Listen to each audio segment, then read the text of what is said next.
Principios del movimiento. Para que un objeto se mueva o cambie su movimiento, es necesario aplicarle una fuerza de empuje. Y para que un objeto se acelere o desacelere es necesario que la fuerza aplicada sea persistente o continuada. Discusión sobre la gravedad de Einstein.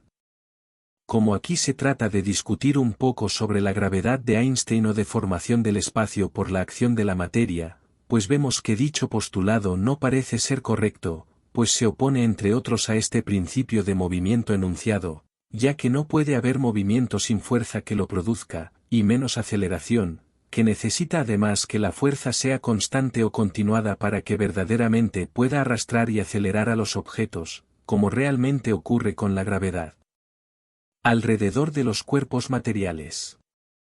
Así pues, y como vemos en el dibujo, ejemplo 1, si la materia deforma el espacio a su alrededor, entonces dicho espacio deformado tomará otra posición o situación, y con él, el objeto contenido en este espacio también tomará la nueva posición, pero nada de un impulso al movimiento que la teoría de Einstein no contempla, pero que realmente es necesario y existe.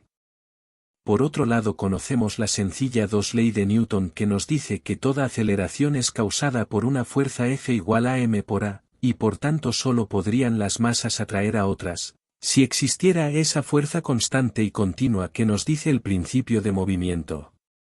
En cambio, en mi modelo del ejemplo 2 del dibujo, vemos que al existir un campo de fuerzas concéntricas sobre el núcleo material, pues este campo arrastra hacia dicho núcleo a cualquier objeto que se encuentre dentro de este campo.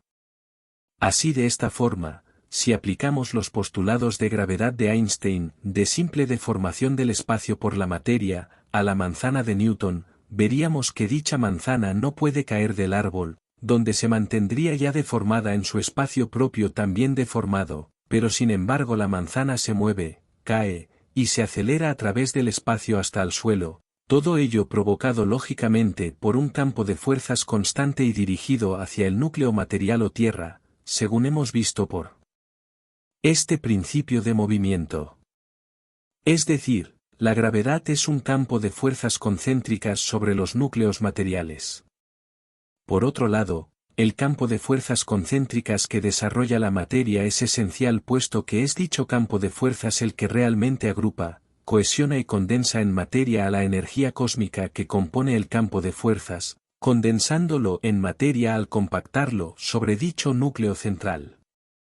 Por tanto, y resumiendo, la materia consiste en la compactación y condensación de las líneas de energía cósmica cuando ésta actúa concéntricamente, y que llamamos gravedad, y por tanto la gravedad consiste en campos de fuerza concéntrica sobre los núcleos materiales que la producen.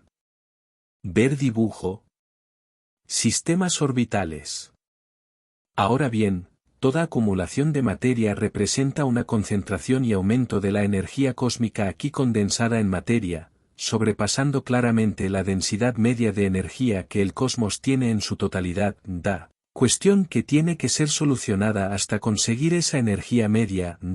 que el cosmos requiere. Para ello, toda gran acumulación de materia crea a su alrededor dos campos de fuerzas, antagonistas pero complementarias, y que son la fuerza de gravedad que cohesiona y comprime la materia en un núcleo central, y las fuerzas y campos magnéticos que crean los campos y órbitas magnéticas positivas, alrededor del núcleo, donde son atraídos y situados a orbitales o satélites que vigilan todo el volumen necesario para bajar la densidad total de energía, y situarla en la media que el cosmos tiene. Es decir, todos los sistemas orbitales consisten en núcleos más compactos y una periferia de orbitales en rotación ocupando el volumen necesario para conseguir la densidad media de energía a que el cosmos obliga, y como ejemplo de ello tenemos a los átomos con sus electrones girando alrededor, los electrones con sus neutrinos girando alrededor, las estrellas con sus planetas girando alrededor, los planetas con sus lunas, los centros galácticos con sus brazos estelares girando alrededor, etc. Resumiendo, toda la materia del cosmos se reagrupa en sistemas orbitales de gran volumen, ordenados y mantenidos por los campos y órbitas magnéticas positivas, promovidos e impulsados desde el núcleo central, para conseguir o aproximarse a la densidad media que el cosmos exige, igual a average density of energy. Pues bien amigos, todas las fórmulas y ajustes de dimensiones atómicas y estelares, como radios atómicos, radios de giro de electrones, tabla de medidas atómicas, etc., pueden ser consultadas en mi modelo atómico. No obstante, y en el dibujo de arriba, conjunción onda-partícula, vemos un esquema de estas medidas atómicas, así como de la razón y cargas eléctricas según las dimensiones de las partículas y sus orbitales ocupados. Y así, por ejemplo, tenemos una fórmula muy simplificada para los radios atómicos de los elementos Ra, que será igual a la mitad de la raíz sexta del peso atómico Mau. Ejemplo, radio atómico del iridio igual a medio por raíz sexta de 193, igual a 1,21 angstroms.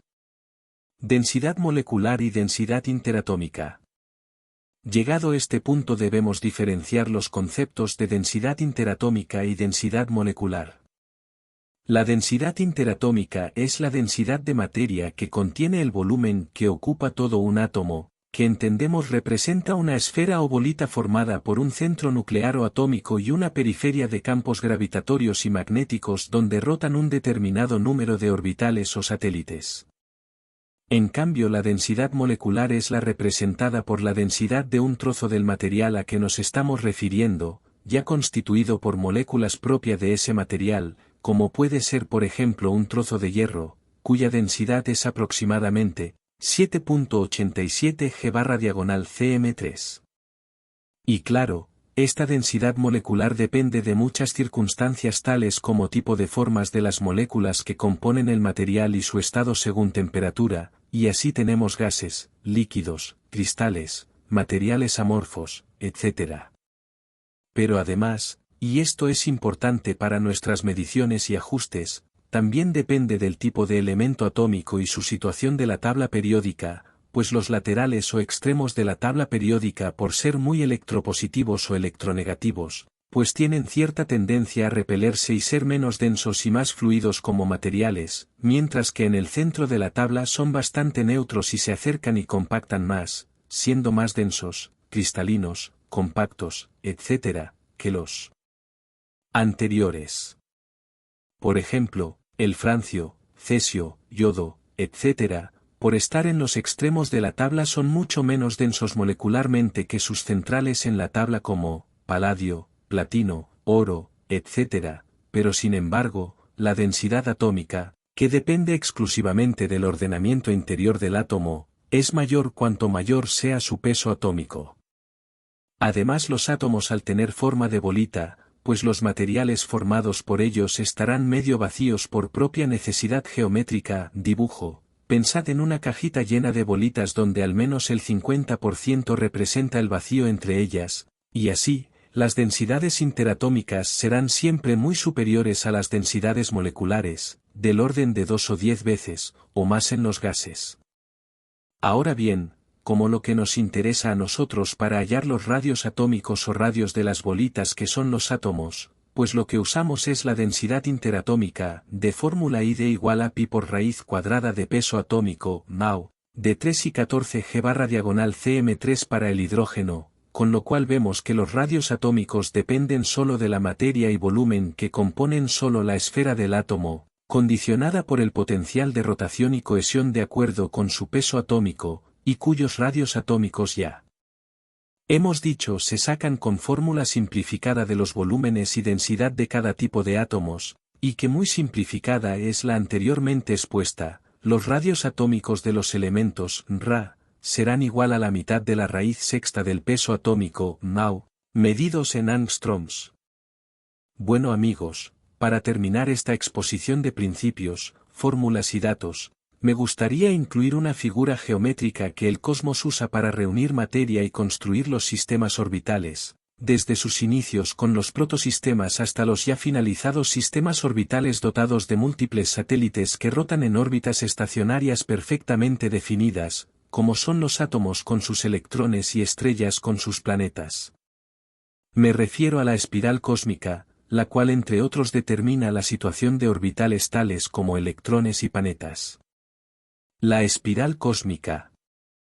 La espiral cósmica es la forma geométrica a que tienden a estructurarse cuando se forman los sistemas orbitales, es decir, núcleos materiales más densos con importantes capas periféricas de orbitales girando sobre estos núcleos, las cuales son sostenidas y mantenidas por los campos de fuerzas gravitatorias y magnéticas, que obligan a los orbitales o satélites a rellenar, mantenerse y rotar dentro de órbitas bien definidas, creadas por los citados campos de fuerza. Ahora bien, estos dos campos de fuerzas antagonistas pero complementarias, y para su mejor equilibrio de fuerzas, obligan a todo el sistema orbital a girar sobre el núcleo central, con lo cual se produce una deformación lógica en forma de espiral de todo el sistema orbital, ya que el núcleo central, que es quien manda y dirige, y debido a su pequeñez, puede girar muy rápidamente, mientras que la lejana periferia solo puede seguirlo pero muy retrasado en su rotación angular.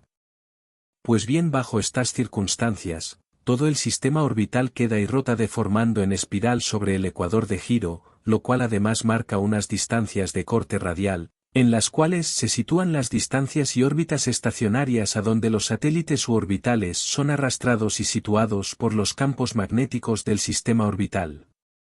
Así que lógicamente, esas distancias radiales o radio de giro de los satélites deberían tener alguna relación con el número pi, y parecen tenerlas, es decir, la relación de distancias entre un radio de giro de un satélite y el siguiente parece ser de pi dividido por 2, es decir, que si multiplicamos el radio de un satélite por 1,57 obtendríamos el radio del siguiente satélite.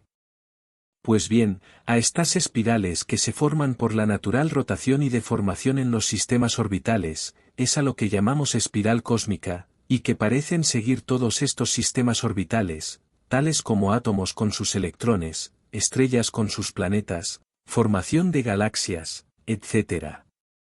Además, y en el dibujo, vemos cómo aquí es posible aplicar el sistema de coordenadas orbitales en movimiento que desarrollé hace algún tiempo, y donde la velocidad angular representa un parámetro de movimiento continuado, con lo cual se puede hacer seguimiento de orbitales, así como múltiples aplicaciones geométricas, y construcción de múltiples tipos de figuras. Muchas gracias por vuestra atención y amabilidad.